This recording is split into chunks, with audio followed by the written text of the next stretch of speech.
Hello, Jai Hind students. Today we will discuss about the chapter height and distance. Height and distance जो class 10th के अंदर है, इसको application of trigonometry बोल सकते हैं। तो आइए आप पता लगाते हैं इसका यूज़ कहाँ होता है और कैसे इसके किस तरह से इसके क्वेश्चन आते हैं। तो इसका पहले यूज़ देखते हैं, use of height and distance. Height and distance का कहाँ यूज़ होता है? तो सबसे पहले इसका यूज़ कहाँ होता है? इसका यूज़ होता है inclination of roof. Inclination of roof, जब छत के ऊपर देखना है अभी कितना इंच का इसके ऊपर इंक्लिनेशन होना चाहिए, कितना, इस हिसाब से एंगल के हिसाब से इसका यूज़ करते हैं। सेकंड, इसका यूज़ होता है कार्टोग्राफी के अंदर भी यूज़ होता है। कार्टोग्राफी क्या होता है? Creation of maps. Creation of map, जब मैप बनाते हैं तो उसमें भी इसका यूज़ करते हैं। और सैटेलाइट के अंदर भी इसका यूज़ करते हैं। इन सैटेलाइट्स के भी अंदर इसका यूज़ करते हैं। तो आइए इस चैप्टर के बारे में देखते हैं कि क्या क्या इस चैप्टर के अंदर है।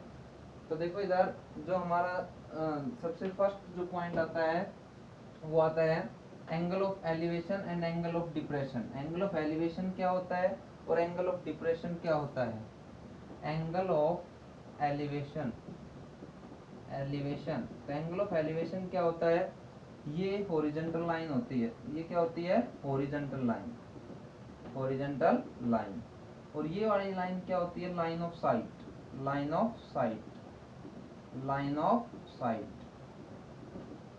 तो जो इन दोनों के एंगल, इन दोनों के बीच में जो एंगल बनता है उस एंगल को हम क्या बोलते हैं? Angle of elevation, angle of elevation.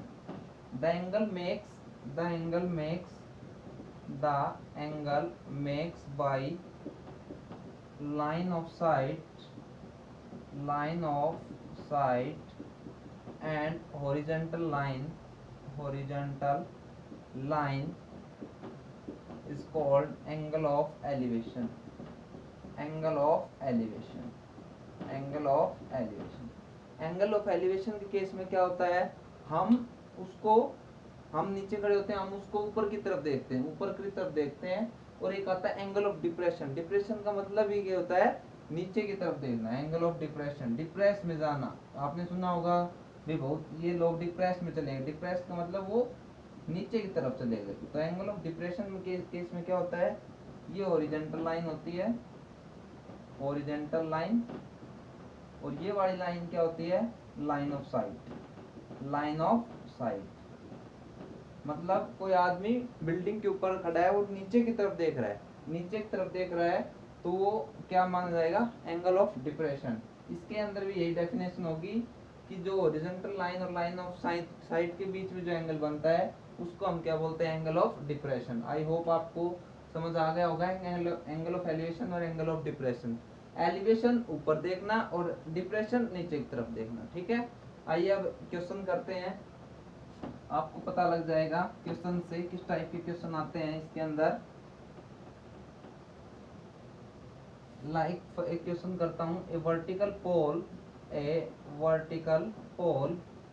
Question करता हूं मैं एक अभी। आइए देखिए, जैसे ये क्वेश्चन दे रखा है, vertical pole stand on the level ground. वो वर्टिकल पोल है, वो लेवल ग्राउंड के अंदर स्टैंड है, मतलब खड़ा हुआ है। इस क्वेश्चन के अंदर जो मेन होता है वो उसका डायग्राम होता है। अगर आपको डायग्राम अच्छे से आ गया तो आप उस क्वेश्चन को आराम से सोल्व कर सकते हैं। तो देखो कैसे समझते हैं इस क्वेश्चन को। A vertical pole stand on the level ground. ये कोई ग्राउंड है, इसके ऊपर एक वर्टिकल पोल है। ठीक है, ये मान ले एक वर्टिकल पोल है। From a point on the ground 20 metre away from the foot of the pole.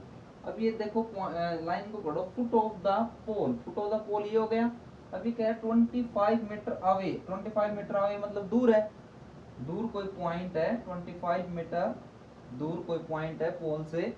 The angle of elevation of its top, मतलब एंगल ऑफ एलिवेशन मतलब नीचे से ऊपर की तरफ देख रहा है, और किसकी तरफ?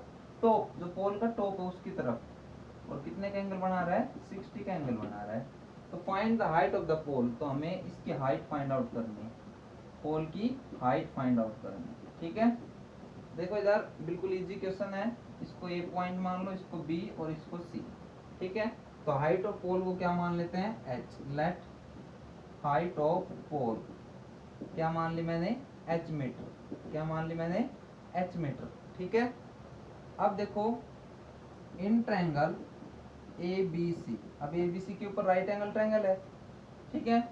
तो ये ABC, पहले वीडियो में मैंने आपको बताया था ट्रिग्नोमेट्री के अंदर फॉर्मूला यूज होता है PBP HHB, ठीक है। इसको पंडित बद्री प्रसाद हर बोले या पाकिस्तान भूखा प्यासा हिंदुस्तान हरा भरा, इस टाइप से बोल सकते हैं। इसके अंदर ये तो क्या होता है, sine P upon H perpendicular hypotenuse, ये कोस होता है, बेस अपॉन हाइपोटेन्यूज, ये परपेंडिकुलर अपॉन बेस tan होता है, और यहाँ से फिर कोट स्टार्ट हो जाता है बेस अपॉन परपेंडिकुलर, फिर सीकेंट स्टार्ट हो जाता है हाइपोटेन्यूज अपॉन बेस, और उसके बाद कोसिकेंट हाइपोटेन्यूज अपॉन परपेंडिकुलर। अब देखो जो वैल्यू हमें निकालनी है उसको ऊपर रखो, ए बी हमें निकालना है, अपॉन नीचे क्या आएगा B C is equal to, अब ए बी क्या है हमारे पास परपेंडिकुलर और बी सी क्या है बेस, तो पी अपॉन बी क्या बना tan 60, क्या बना tan 60। आपको वैल्यू भी फाइंड आउट तो आनी चाहिए कि tan 60 की वैल्यू क्या होती है। लगभग इन क्वेश्चन में tan 30 tan 60 की वैल्यू यूज होती है। वैसे आपको पता होना चाहिए, अगर साइन और कोस के अगर याद है तो आप किसी की वैल्यू फाइंड आउट कर सकते हो, ठीक है। तो ये बी हाइट क्या मान ली मैंने h, तो h अपॉन बीसी, बीसी कितना आ गया 25, और tan 60 क्या होता है √3, तो हाइट कितनी हो जाएगी 25 √3 मीटर। तो इस तरीके से आप इस क्वेश्चन को सोल्व कर सकते हैं। आइए नेक्स्ट क्वेश्चन देखते हैं। आइए देखते हैं, जैसे हमारे पास ये क्वेश्चन दे रखा है, इन स्टॉर्म एक तूफान के अंदर एक tree got bent by the wind, कोई पेड़ है वो हवा से क्या हो गया बेंट हो गया, मुड़ गया। The top of the tree meets the ground eight an angle of 30, जो टॉप था ट्री का वो नीचे ग्राउंड को टच हो गया, ठीक है। लाइक ये पेड़ है, ठीक है, एक ट्री है, तो ये ट्री यहाँ से बेंट हो गया, यहाँ से बेंट हो गया और यहाँ पर जाकर टच हो गया, ठीक है, यहाँ पे जाके टच हो गया। अब देखो जितने डिस्टेंस ये बेंट हो उतने ये, अगर ये y मीटर है, मैंने मान लिया अगर ये y है तो ये डिस्टेंस भी y हो गई, यहाँ से यहाँ तक की डिस्टेंस। आपको ये समझ में आया भाई, ये बेंट यहाँ से यहाँ तक हुआ है तो जितनी ये डिस्टेंस इतनी ये है। ये कह रहा है at a distance of 30 metre from the root, और वो डिस्टेंस कितनी है रूट से 30 मीटर है, कितनी है 30 मीटर है। At what height from the bottom did the tree got bent, ये कह रहा है किस हाइट के ऊपर, किस हाइट के ऊपर वो जो ट्री है वो बेंट हुआ है, मुड़ा है। तो इस हाइट को क्या मान लिया मैंने x मीटर मान लिया, ठीक है। इसको मान लो a, ये b पॉइंट, ये c और ये d, ठीक है। आपको ओरिजिनल हाइट फाइंड आउट करनी है और ये जहां से बेंट हुआ है वो हाइट फाइंड आउट करनी है। Let original height of tree, original height, या आप ऐसे कर लो, let height of tree, height of tree from the height of tree get bent, जहां से वो मुड़ा है उसको क्या मान लिया मैंने x मीटर मान लिया, ठीक है, ठीक है। और जितना वो पेड़ टूटा है वो क्या हो गया y हो गया, तो ओरिजिनल हाइट कितनी हो गई हमारे पास x प्लस वाई मीटर, ठीक है। अब आप क्या करोगे, इस ट्रायंगल के अंदर करो, यहाँ से x की वैल्यू आ जाएगी इन ट्रायंगल, इस ट्रायंगल के अंदर BCD। अब हमें x हमें फाइंड आउट करना है, तो x ऊपर, नीचे क्या आएगा 30, परपेंडिकुलर अपॉन बेस क्या हो गया, ये एंगल कितने का बना था 30 का, क्या हो गया tan 30 हो गया। तो x की वैल्यू कितनी आ गई 30 मल्टीप्लाई tan 30 की वैल्यू कितनी होती है 1/√3, तो कितना आया 30 अपॉन √3। अब इसका रैशनलाइजेशन कर दो √3 और यहाँ पर भी √3, तो कितना आएगा 30√3 अपॉन में 3 से कट कर दो 10, तो 10 को √3 कितनी दे रखे 1.73, तो हमारे पास आंसर आ गया 17.3। ये क्या आ गई x की वैल्यू आ गई भाई, इतनी हाइट पे वो पेड़ है वो मुड़ा हुआ था। अब उसके बाद हमें y की वैल्यू फाइंड आउट करेंगे, तो आप क्या करो y अपॉन 30 कर लो या 30 अपॉन y कर लो, या x अपॉन y लेके भी कर सकते हो क्योंकि x की वैल्यू हमें पता लग गई। तो ये तो पॉइंटों में है तो हम ये ले लेते हैं, ठीक है। तो आप क्या करोगे BCD ट्रायंगल के अंदर ही 30 upon y, in triangle BCD 30 upon y। अब 30 अपॉन y क्यों लिया मैंने, y अपॉन 30 भी ले सकता था, y अपॉन 30 में क्या बनता है ये हाइपोटेन्यूज, ये बेस, तो ये सीकेंड बन जाता है। कई बार क्या होता है हमें वैल्यू याद नहीं होती सीकेंड 30 इनकी, तो हम क्या कर लेते हैं इसको कोस बना लेते हैं भाई, बेस अपॉन हाइपोटेन्यूज हो जाए तो क्या आएगा 30 अपॉन वाई कोस 30, तो 30 अपॉन वाई, अब कोस 30 की वैल्यू कितनी होती है √3/2, √3/2, तो यहाँ से y की वैल्यू क्या आएगी 30 टू द 60, 60 अपॉन में √3, तो इसका रैशनलाइजेशन कर दो तो कितना आएगा 60 √3 अपॉन में 3, 3 से कट कर दो 20, तो कितना आया 20, √3 की वैल्यू 1.73, तो इसको मल्टीप्लाई करोगे तो कितना आएगा 34.6 आएगा, कितना आएगा 34.6। अब हमें हाइट फाइंड आउट करनी है x प्लस वाई, तो ओरिजिनल हाइट क्या आ जाएगी, दोनों का सम हो जाएगा, तो ओरिजिनल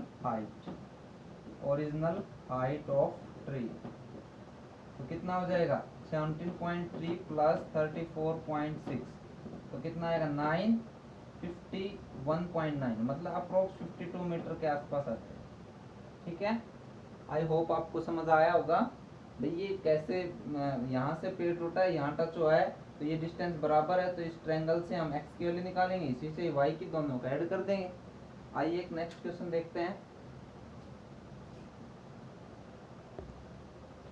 अब देखो इधर हमारे पास एक नेक्स्ट क्वेश्चन दे रखा है कि कह रहे person standing on the bank of the river observe that the angle of elevation of top of the tree standing on the opposite bank is 60 degree. ये कह रहा है कि एक person standing on the bank of the river, ये कोई आदमी है, ये कोई नदी है, ठीक है, यहाँ इसके किनारे के ऊपर खड़ा है, ठीक है, ऑब्जर्व कर रहा है that the angle of elevation, angle of elevation का मतलब नीचे से ऊपर देख रहा है, टॉप ऑफ द ट्री की टॉप के ऊपर देख रहा है, स्टैंडिंग, जो ट्री कहाँ खड़ा है, standing on the opposite bank मतलब एक किनारा इधर है तो एक किनारा इधर है, तो यहाँ पर मान लो कोई पेड़ है, यहाँ पेड़ है, ठीक है, ये पेड़ मान लिया मैंने, ठीक है, यहाँ पेड़ है और इसके ऊपर देख रहा है तो कितने का एंगल बना रहा है 60 का एंगल बना रहा है, 60 डिग्री का एंगल बना रहा है, ठीक है, 60 डिग्री का एंगल बना रहा है, ये ट्री है और ये रिवर है, ठीक है। उसके बाद कह रहा है when he moves 30 metre away मतलब वो यहाँ से इस पेड़ से दूर जा रहा है, तो दूर जा रहा है फ्रॉम द बैंक मतलब किनारे से दूर जा रहा है, किनारे से कितना दूर जा रहा है 30 मीटर, ठीक है। अब यहाँ से उसने ऑब्जर्व किया he find that angle of elevation is to be 30, कि अब एंगल कितने का बन रहा है 30 का बन रहा है, अब एंगल कितने का बन रहा है 30 का बन रहा है, तो find the height of tree की हाइट फाइंड आउट करो, और जो रिवर है वो कितनी विड्थ है उसकी, रिवर की विड्थ फाइंड आउट करो, तो इसको क्या मान लिया मैंने a, इसको b, इसको c मान लो, इसको d मान लो, ठीक है।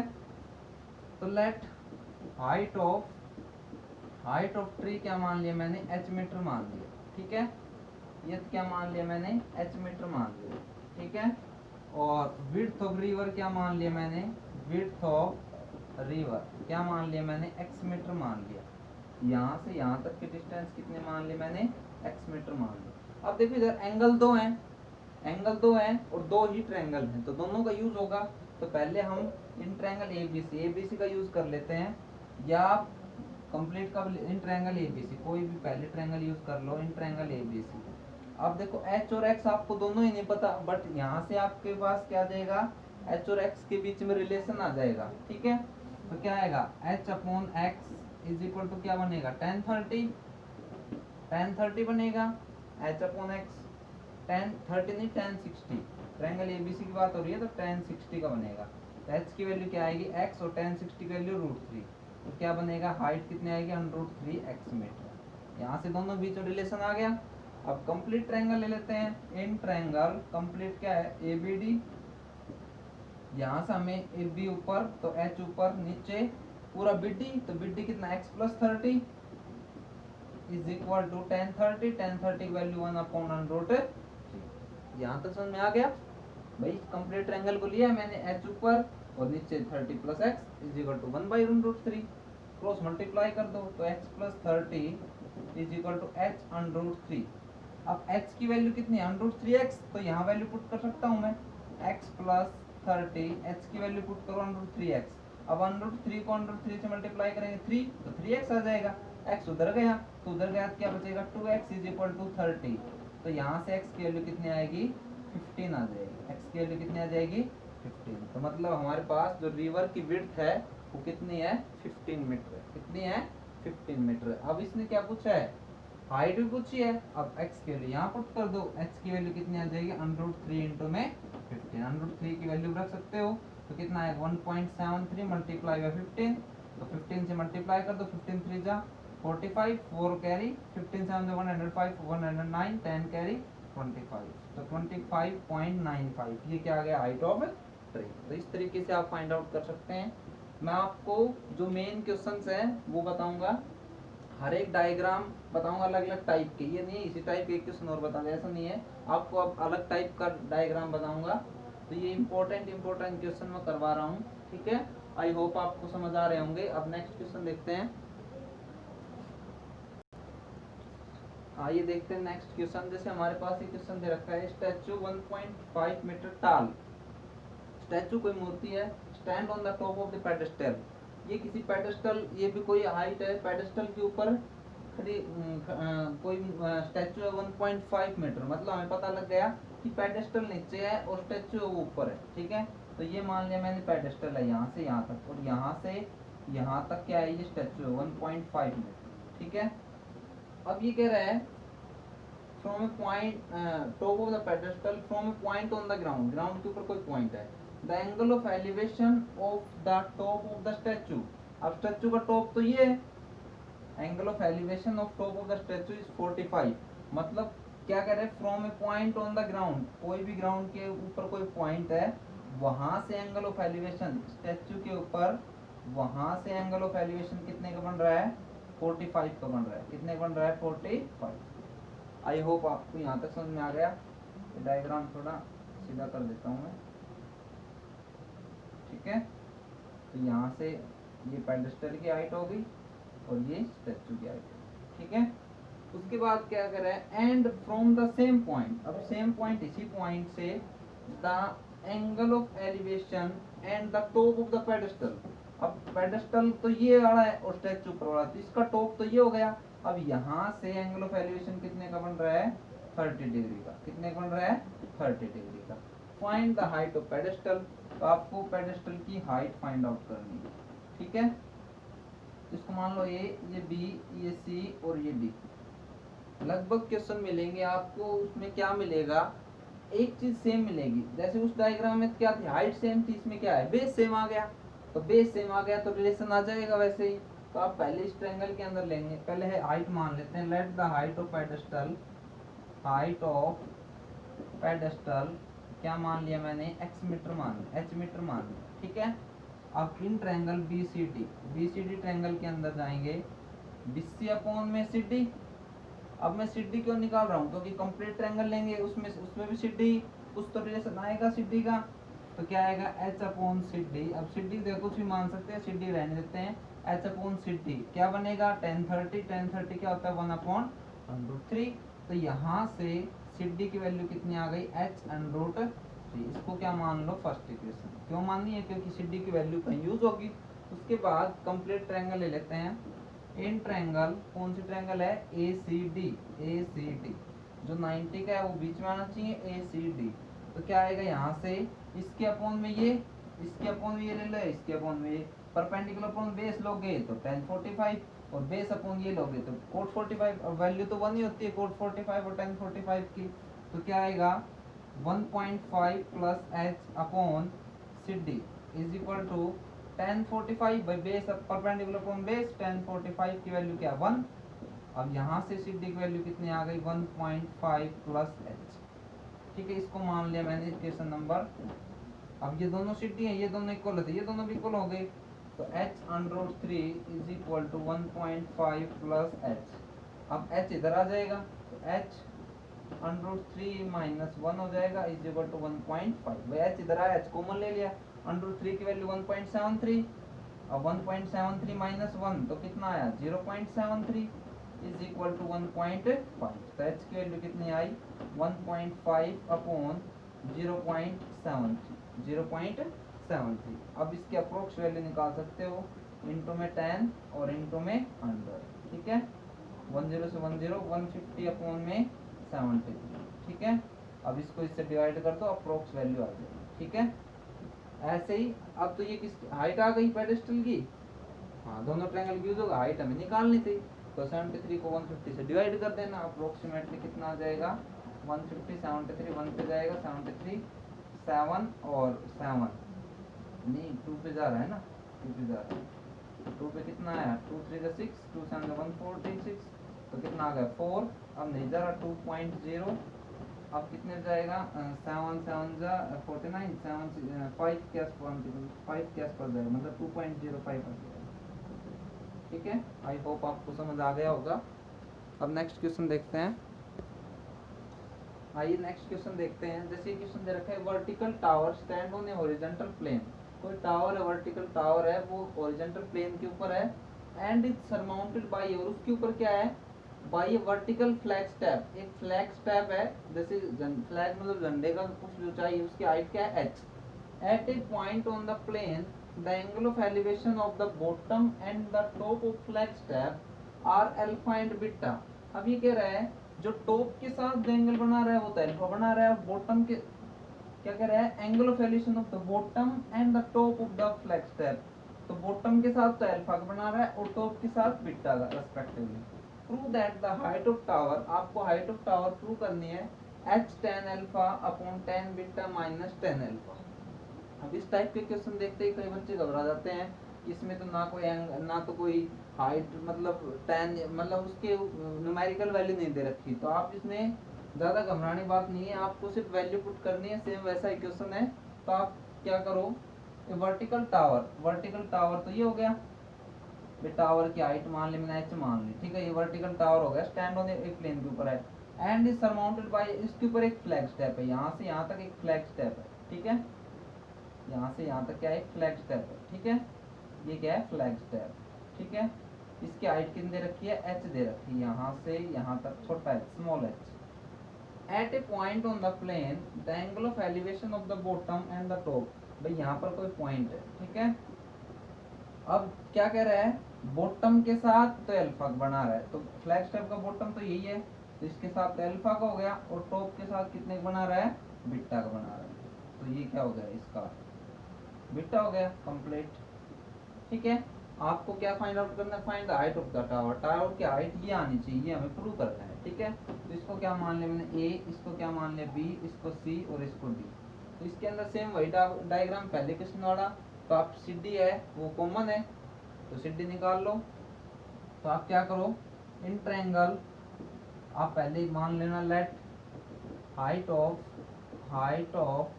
टावर की हाइट क्या मान ली मैंने कैपिटल h मीटर, ठीक है, और स्मॉल फ्लैग स्टेप की हाइट दे रखी है h मीटर। तब क्या करो in triangle B C D triangle के अंदर BC अपॉन सी डी, तो h अपॉन सी डी, अब BC क्या हो perpendicular upon base tan alpha हो गया, तो यहाँ से आप सी डी फाइंड आउट कर लो, तो सी डी की वैल्यू क्या आ जाएगी h upon tan alpha, h upon tan alpha. यहाँ तक समझ में आ गया, या आप h की वैल्यू फाइंड आउट कर सकते हैं, किसी की भी निकाल लो, h अपॉन सी डी की वैल्यू आ गया h अपॉन tan अल्फा, इसको मान लो फर्स्ट इक्वेशन। अब कंप्लीट ट्रायंगल ले लो, in triangle A C D, तो h plus h upon C D, अब की बार क्या बन गया tan बीटा बन गया, तो यहाँ से सी डी की वैल्यू क्या आ गई h plus h upon tan beta, इसको मान लिया मैंने इक्वेशन नंबर 2। अब ये सी डी दोनों इक्वल है तो ये दोनों भी इक्वल आ जाएगा, तो h upon tan alpha is equal to h plus h upon tan beta, ठीक है। अब हमें करना क्या है h वाली टर्म एक साइड ले लेना, क्योंकि h हमें निकालना है, तो क्रॉस मल्टीप्लाई कर दो, तो क्या आएगा h tan alpha tan beta is equal to h tan alpha plus h tan alpha, भाई ये कैपिटल h है ये स्मॉल h है, अब इस h को इधर ले आओ, h कॉमन ले लो, तो क्या आएगा tan beta minus tan alpha is equal to h tan alpha. यहाँ तक समझ में आ गया। अब हमें h निकालना है, तो ये वैल्यू इसके नीचे चली जाएगी, तो h इज इक्वल टू क्या आएगा h tan alpha upon tan beta minus tan alpha, यही हमें प्रूव करना था, तो हमारा आंसर आ गया। आई होप आपको समझ आया होगा, बिल्कुल इजी क्वेश्चन है। सीडी कॉमन है तो इस ट्रायंगल के अंदर दोनों को के अंदर सीडी को रख दो, हाइट ऑफ द टावर है।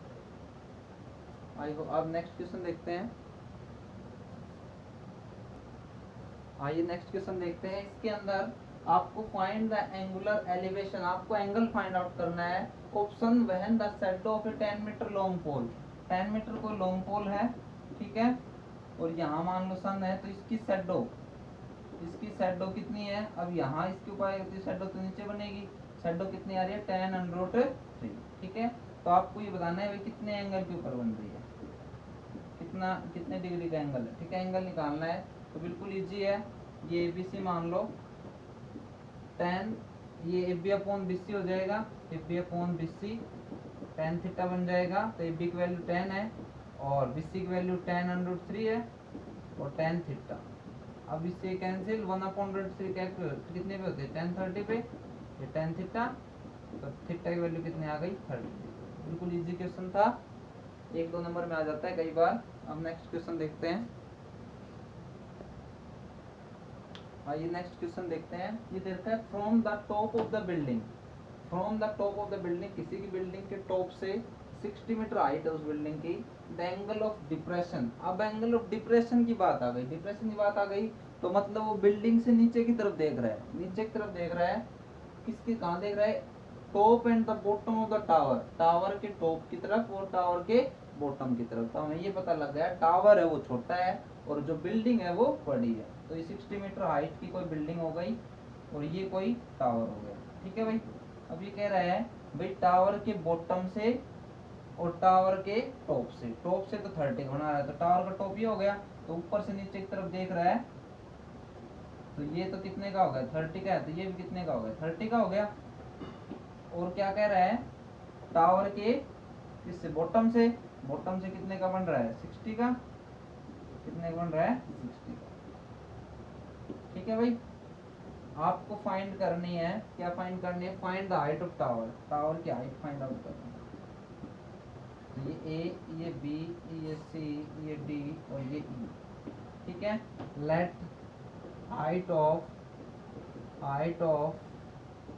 टावर की हाइट क्या मान ली मैंने, h मीटर मान। अब इस क्वेश्चन के अंदर भी CD कॉमन है, CD को x मान लो, CD को CD रहने दो। तो इन ट्रायंगल ACD, अब हमारे पास ये तो दे रखी है, बिल्डिंग की हाइट तो दे रखी है 60 मीटर, तो AC/CD हो जाएगा और क्या बनेगा 1060।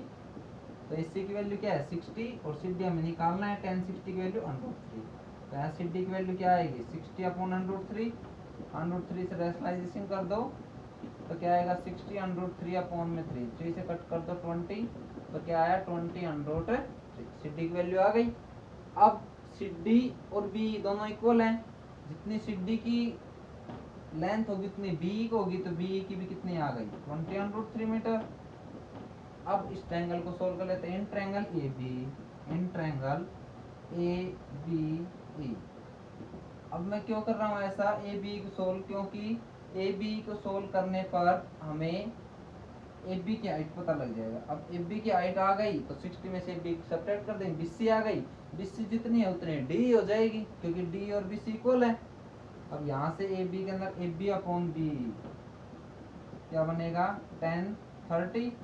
AB की वैल्यू हमें नहीं पता और B की वैल्यू हमें पता है, कितना है 20√3 और 1030 की वैल्यू 1/√3। तो AB की वैल्यू कितनी आ गई 20√3/√3, इससे कैंसिल, तो 20 मीटर आ गई, किसकी वैल्यू आ गई AB की वैल्यू। अब हमें BC की चाहिए, क्योंकि BC क्या आएगी तो D की आएगी, तो BC की वैल्यू कितनी आ जाएगी 60 - 20, 40 मीटर आ जाएगा। तो BC जितना है उतना ही D हो जाएगा, तो D कितना आ जाएगा 40 मीटर। तो हाइट ऑफ द टावर कितना आ जाएगा 40 मीटर। आई होप आपको ये समझ आया होगा। अब इसका जो सेकंड पार्ट है वो मैं अगली वीडियो में बताऊंगा, कुछ क्वेश्चन रह गए। तो आई होप आपको ये समझ आया होगा, हाइट और डिस्टेंस इनका यूज कहाँ होता है और किस टाइप के क्वेश्चन इसके अंदर आते हैं। अभी आगे और भी अलग तरीके से आएंगे क्वेश्चन, वो हम नेक्स्ट वीडियो में बताएंगे। Thank you, have a nice day.